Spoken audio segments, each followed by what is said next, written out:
Batteries. Batteries. Batteries. Batteries. Batteries. Here's how to properly dispose of and replace batteries around the house. In most states, you can actually throw single-use alkaline batteries right in the trash. These are considered non-toxic and landfill safe. But make sure you know your local regulations before you throw away any battery. And check the label. If you see this symbol, the trash can with the X, that means it shouldn't be thrown away. It's especially important for 9 volts to tape the connections before throwing them away. This will help prevent any potential sparks. Batteries containing lead or other toxic metals should be taken to a hazardous waste facility. I like to use rechargeable batteries around my house. They're convenient and they'll last way longer. Of course, these can be charged hundreds of times, but eventually they'll die too. Once these stop holding a charge, you can collect them in a bin. Rechargeables contain really toxic metals, which shouldn't end up in the trash. Bring your battery bin the next time you go to a hardware or electronics store. There's usually a spot where you can recycle them properly. Rechargeables go right here. Problem solved. A common problem if your car's not starting is it might be a dead battery.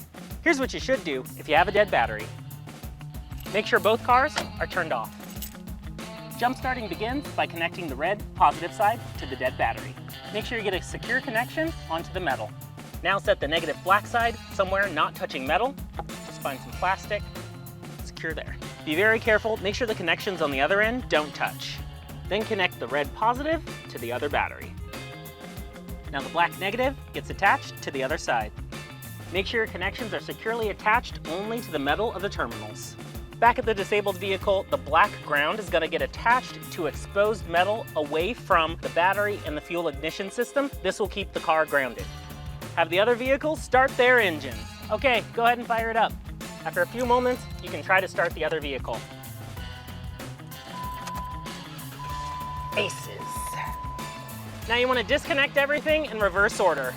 Back at the other vehicle, we're going to do the negative, then the positive, and remember, you got to keep them separated. And last, the positive can come off on this side.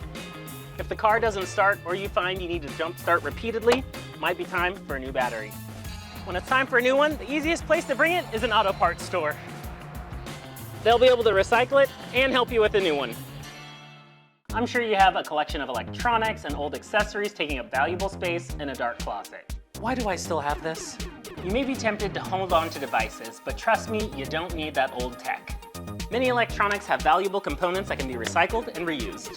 When it comes to your data, make sure it's backed up and securely wiped before you dispose of it. And that includes the hard drive on your computer. Cords and cables can also be recycled, so don't throw these away. If they're removable, take out any batteries and, memory cards too. Rechargeable batteries need to be recycled separately. It only took 10 years, but now this is a disposable camera. 10.3 megapixels? What is that?